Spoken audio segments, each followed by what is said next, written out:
The U.S. women's national soccer team, which 2 years ago was beaten 5-2 by a team of boys under the age of 15, has won the World Cup or something. We will analyze what the rise of soccer means for American politics. Then President Trump parades tanks through D.C., a 2020 Democrat may be dropping out of the race, and Nancy Pelosi snipes at AOC. All that and more. I'm Michael Knowles, and this is The Michael Knowles Show.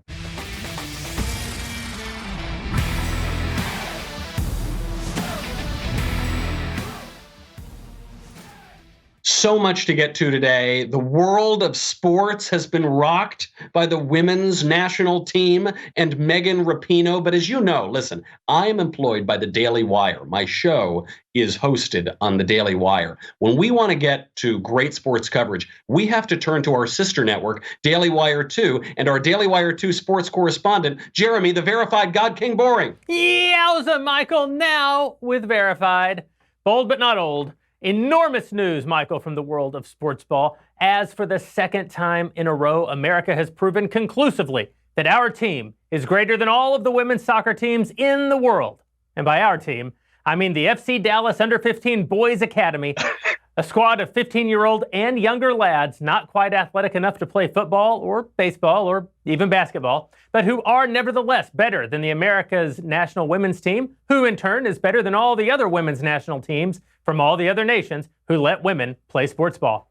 This, Michael, despite the overwhelming pay disparity between the female players, who reportedly picked up $250,000 each for the last game they won, and the scarcely pubescent male players whose only compensation for their victory was getting to skip third period for the game and having a shot at the fourth hottest girls in school, those not quite hot enough to date the high school football or baseball or even basketball players. Nevertheless, as no average teenage male was yet allowed in the twice-a-year global tournament known as the FIFA Women's World Cup, America's women's national team emerged victorious in a competition handily defeating Holland, a nation literally filled with Dutch. They won by a score, Michael, of 2-0. The pride of America celebrated their win by trampling the flag of the nation they were being paid to represent, doing a cute little girl dance, and bitching incessantly about how they aren't paid the same as men to do the exact same job. Completely missing the point that their job is not in fact to kick a sports ball, but to generate revenue in the form of ticket sales, merchandise, and TV licensing rights, which they do not do. International media was quick to provide context for the women's nagging by pointing out that men and women are exactly the same, because men are famous for nagging. The media also completely ignored the fact that the Men's World Cup generates a literal order of magnitude more money than the women's sport because, and I swear I'm not making this up, Michael, there is a sport people care less about than men's soccer. The media did stick it to President Donald Trump, however, reporting on how a group of young people calling themselves Americans, despite clear on-camera evidence that they were watching girls play soccer in public in France, were cursing the U.S. president after Team USA's win. Donald Trump is reported to have responded by saying, "I'm going to be president for life," and then drinking from a Daily Wire leftist tears hot or cold tumbler, available to annual subscribers at dailywire.com/subscribe. Get yours now. But Michael, as if that's not enough information about a sport neither one of us knows anything about, there's more. America's national men's team also competed in a soccer match this weekend, the Gold Cup, which I can only assume is an even bigger deal than the World Cup since it's gold.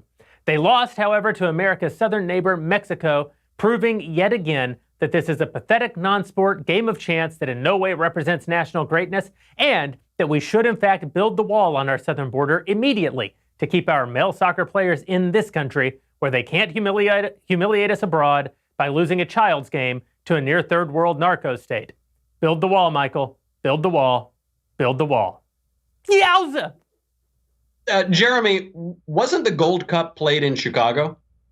How the hell would I know, Michael? I'm just a Daily Wire 2 sports correspondent. You know, Jeremy, just fabulous coverage as always. I can't wait till the World Cup happens again next year and we can do it all again. You know, I have to admit that this was a subpar performance on my part, Michael, which I think is appropriate for a subpar sport. It turns out there's just not that much funny to say about the Women's World Cup. You know, I mean, if there were, I think you would have found it. But unfortunately, you, along with the rest of the world, could find no humor in that sport. Yowza!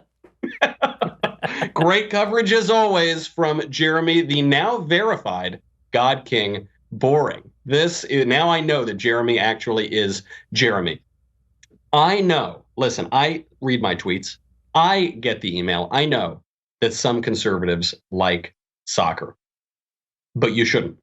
I know. Hear me out. This is what I'm not saying. Just hear me out. Beyond the jokes, beyond the Daily Wire 2 sports coverage, hear me out as to why soccer actually is anti-American. Because even if soccer theoretically could be a good sport, and I'm willing to grant that theoretically there's some universe in which soccer could be sort of a watchable sport, in practice, soccer is anti-American. How much more evidence of it do you need?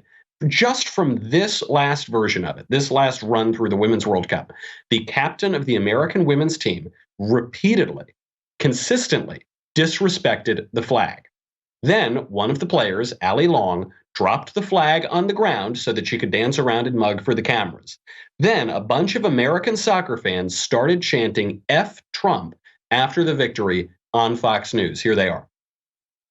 Guess what? History has just been made, Arthel. We are here in a sports heartily owned. Here, listen to it. We're in a sports. We were going to out.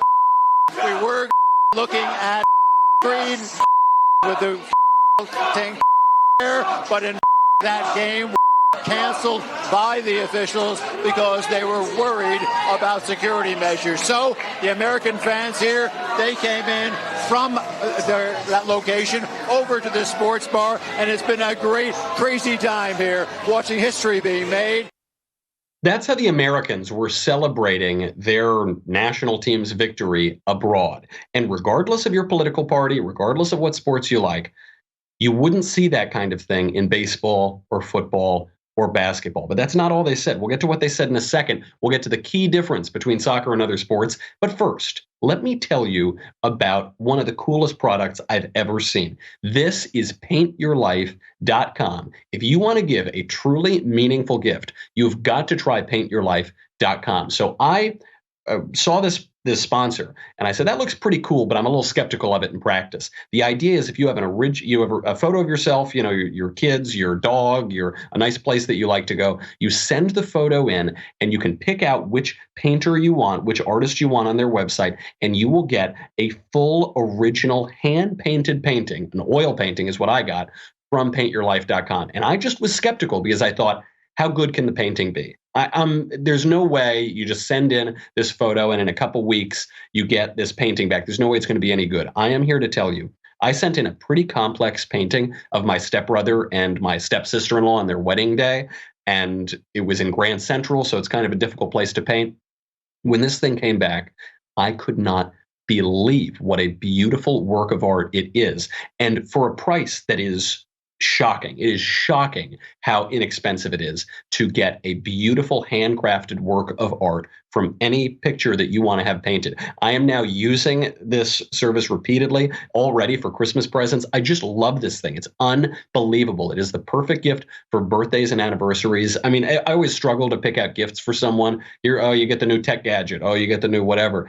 This is so cool. It is one of a kind. I've never seen anything like it.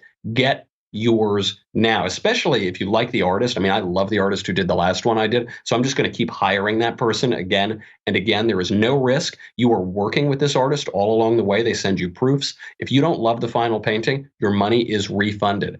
It is great for decor. It is a work of art. With Paint Your Life, you get your favorite memories transformed into a work of art that will be cherished forever. You can give it to your kids, to your grandkids. It is unbelievable. It's a great gift for someone you love, or frankly, it's a great gift just for yourself.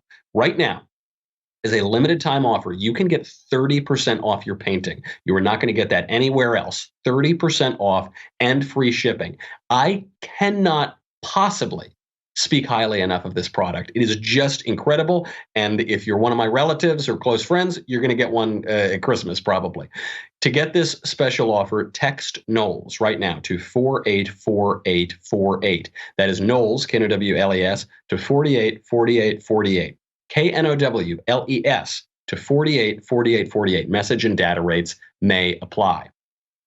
So you had these American, quote unquote, soccer fans in France, and they were cheering F Trump, F Trump. I don't care who the president is. I don't care what political party you're in. You don't do that at a sports game where theoretically, at least, you're supposed to be supporting your country. The sports have always been patriotic. That's what sports are in part for. And this is especially true when you're overseas. But that's not all that they said. Here's what some of these fans were telling to reporters after the Americans won. Look up to these athletes, and it's definitely a risk taking a political stance. You may alienate some fans, but whether it's Rapinoe, whether it's NBA stars like LeBron or Steph Curry, I mean, it's got to come from the population, and hopefully in 2020 there will be a different story, because right now I'm very embarrassed. It's time for people in our country to stop believing all these lies, and it's really depressing that there are those that are so uneducated that they'll believe everything he says. You hear that? This guy hates his president. He hates the people who voted for the president. He hates half of his country. I don't care if it's Obama. I don't care if it's Trump. You don't hear at a baseball game F Trump or F Obama. You don't hear F Trump. You shouldn't, at least. But it's soccer, you do. Why has this so consistently gone wrong? Why is it that left-wingers in particular, like that guy, why do they love soccer in particular? The problem is in soccer itself. Just hear me out. A few reasons. One, because individual achievement matters very little in soccer. Very little in soccer actually happens. It's not a terribly interesting game, but that's not even the point. I'm willing to grant that baseball is not always the most enthralling game. I mean, if you're paying attention to what's happening, it is, but it can be slow, and soccer is very slow too.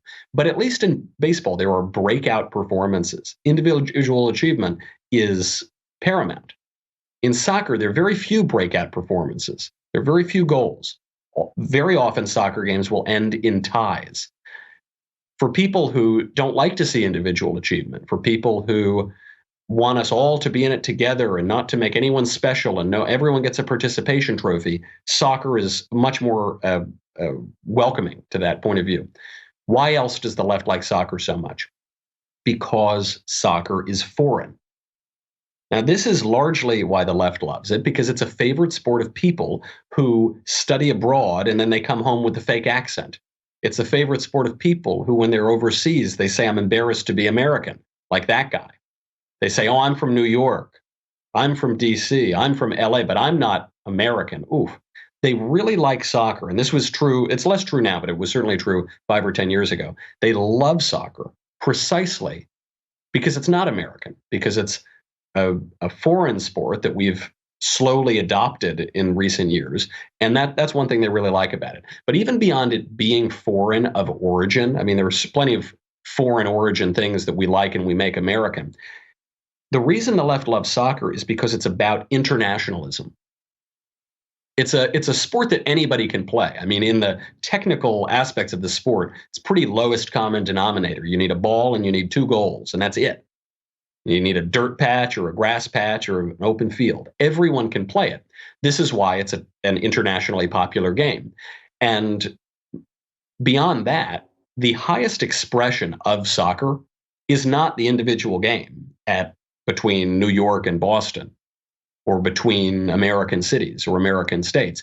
The highest expression of soccer is what we just saw at the international level, at the World Cup. And so in this way, it's a little bit like the opposite of baseball. You know, in baseball, we have the World Series, and the World Series doesn't really involve anyone else from the rest of the world. You get a couple teams in Canada, maybe, but that's it. The World Series is just America because the U.S. says we're the most important thing in the world, and we're going to limit the World Series just to American teams because those are the only teams that matter. Plus, you know, like the Blue Jays or something. But with soccer, soccer presents the United States as just one nation among many. It's like the UN of sports.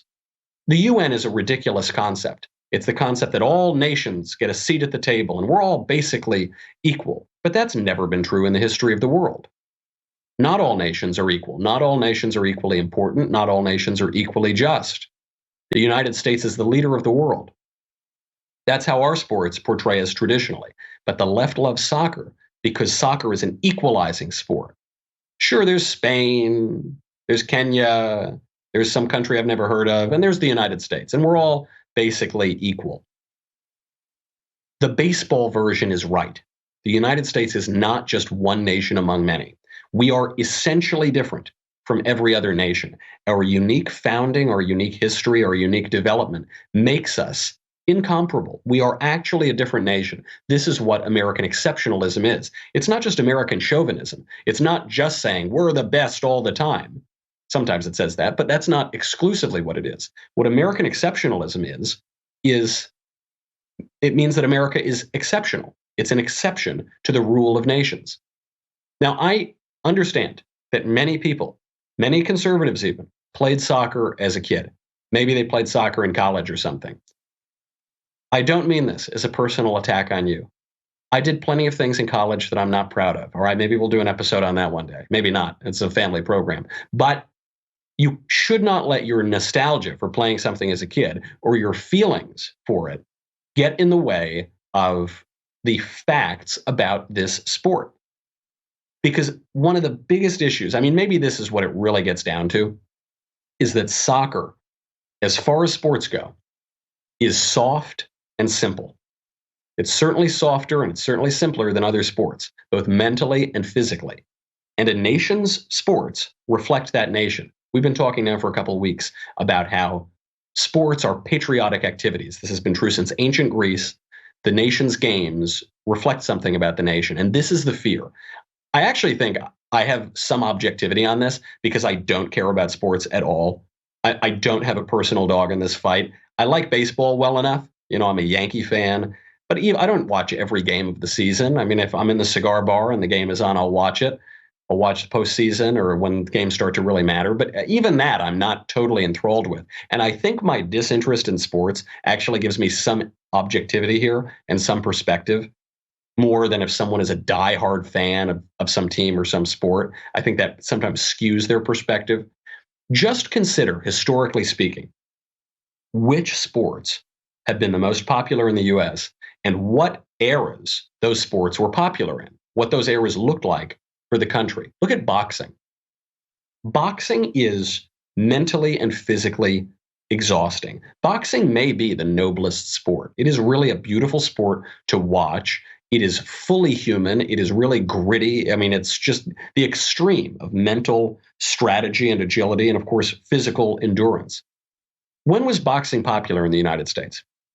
The popularity of boxing in the U.S. peaked between the 1920s and the 1950s. That was right at the time that we were back-to-back World War champs. That was right at the time that American industry was exploding. That was right at the time that we were coming to dominate the world. We were an advancing nation, and our games, and the games that we preferred, were reflecting that toughness, that grit, those smarts, but that just total manliness. Then what sport came after that to become America's favorite national pastime? That was baseball. Baseball is also mentally and physically demanding. Not quite in the same way as boxing, though. They're very different sports. What's mentally exhausting about boxing is you're gauging the other guy. You're seeing what he's going to do. You've got to be really light on your feet, so your brain is telling your body where to go, what to hold, how to strike. In baseball, there's a zillion rules. There's the infield fly rule. There are a million different plays. We're tracking statistics all the time in baseball. Now, it's also physically demanding. Again, not in the same way. You're not getting punched in the face unless you're batting against Roger Clemens or something. But you've got a lot of precision that's required of you. It takes a keen physical precision to pitch the ball properly, to know which pitch to throw, to figure out what sign you're getting from the catcher, to get it right in the strike zone, or maybe not. Maybe to get, and it takes a lot of precision to bat. You got a 90-mile-an-hour fastball coming at you. It takes a lot of physical precision. Same thing with fielding. You got to know exactly, regardless of what happens, if this guy goes there, I'm going to throw it here. If that guy's going to be the cutoff, but he starts to run from third, I've got to throw it home. It's very precise and complex. This was the most popular sport among Americans from 1948 to 1960, according to various surveys. This was at precisely the moment after the Second World War that we were constructing the world order. This was at precisely the moment that we were managing the entire world. we were also staving off Soviet communism. This is as new independence movements are happening, nationalist movements are happening around the world. We were managing new nations, entering the system of nation states, managing independence, nurturing these movements, protecting them sometimes from excesses and from threats. Highly precise time in America, highly technical time, but still physically demanding. Then what happened after the 1960s? According to all the surveys, the top sport in America became football. Football is highly strategic. Football also requires brute force. Since 1972, I think it is, football has been ranked the top American sport. And what do we see in our national policy at that time? We see a policy of more or less brute force. We see a more imperial foreign policy. I think it was a justified foreign policy in that we were staving off Soviet expansionism. But it was a foreign policy, certainly, that was less nuanced than we saw in the early 20th century or in the 19th century. Even forget about the foreign field. In domestic politics, you had a domestic politics of brute force. All of a sudden, you had violent clashes on the streets. People are assassinating presidents. People are holding professors hostage at Cornell University. You had the left with its new mantra, the personal is the political, the obliteration of this important and nuanced but highly important distinction between the personal realm of personal relationships and behavior and the public realm of politics. Before that, there was a sort of genteel time when you could be friends with someone who had a different political point of view.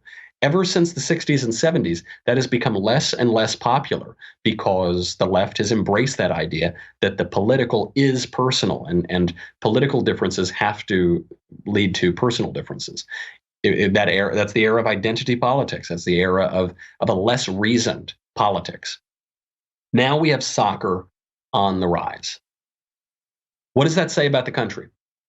It says that now in 2019, the US likes things that are simple, that are safe, and that are foreign. The country doesn't like itself as much, doesn't like its own traditions as much. We see this reflected in a ton of public polling. The percentage of Americans now who say they're extremely proud to be Americans is plummeting. And among Democrats and the left who disproportionately like soccer, that number is at 22% who say they're extremely proud to be Americans.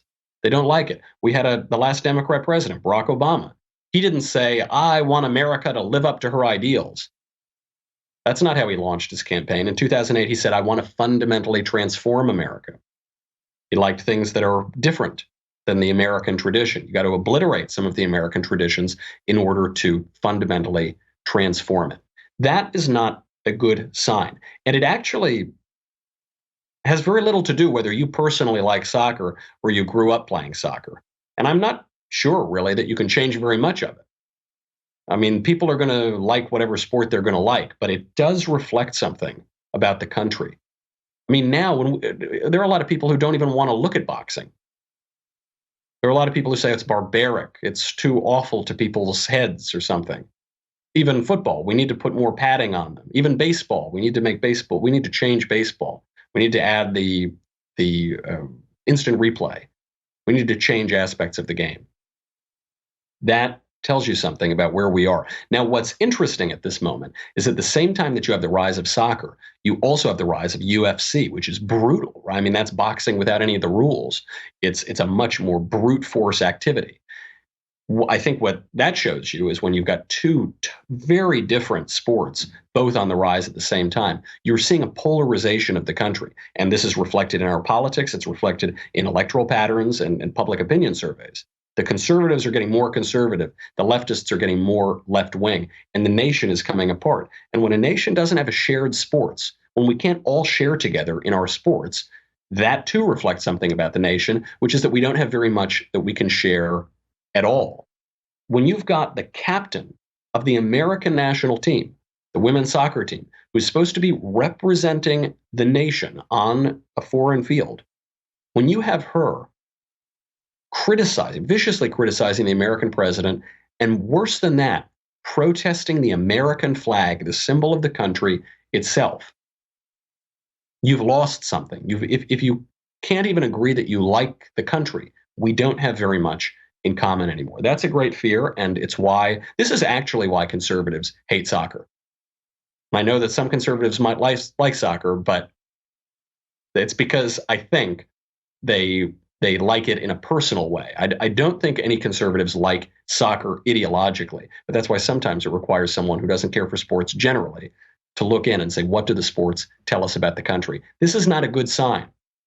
But this is the good news. All hope is not lost because President Trump had his tank-filled 4th of July parade, and it was a great success. Here is President Trump giving the introduction to his really quite excellent speech from the parade. The First Lady and I wish each and every one of you a happy Independence Day on this truly historic 4th of July. Today we come together as one nation with this very special salute to America.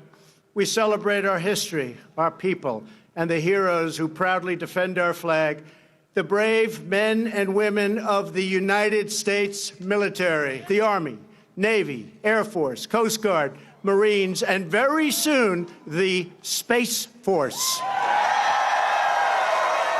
I want you to know that we're going to be back on the moon very soon, and someday soon, we will plant the American flag on Mars. It's happening, Gene. It's happening. Americans love our freedom, and no one will ever take it away from us. We love our freedom. We love being an underdog. We like seeing all the odds against us, and we say, you're not going to take it away. That's what Independence Day is all about. You know, people call Trump a narcissist, and obviously he puts his name on everything. He brags a lot. This was the least narcissistic political speech, presidential speech certainly, that I've seen in recent memory.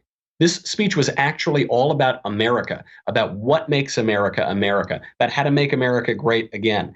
And it wasn't only about the past. It wasn't only about nostalgia. They say nostalgia is history after a few drinks. It was about really engaging with our past. While the left wants to erase our past, Trump was really engaging with it because our past tells us about our future.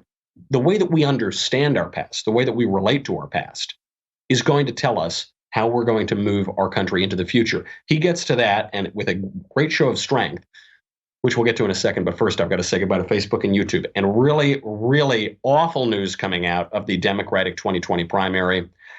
It seems that one of our favorite candidates may already be dropping out of the race. We will celebrate that candidate's wonderful and hilarious contributions to 2020. Then we will get to the snipe fight between AOC and Nancy Pelosi. But you got to go to dailywire.com. $10 a month, $100 for an annual membership. You get me, you get the Andrew Klavan Show, you get the Ben Shapiro Show, you get the Matt Walsh Show, you get to ask questions in the mailbag, you get Another Kingdom, you get to ask questions backstage, you get everything. Most importantly, you get the Leftist Tears Tumbler. Now, if you didn't have the Leftist Tears Tumbler on the 4th of July as the tanks were going down in D.C., you're probably no longer with us. So you have my prayers, and your family, I send them condolences. All the rest of you, get another tumbler. You're going to need even more. Go to dailywire.com. We'll be right back.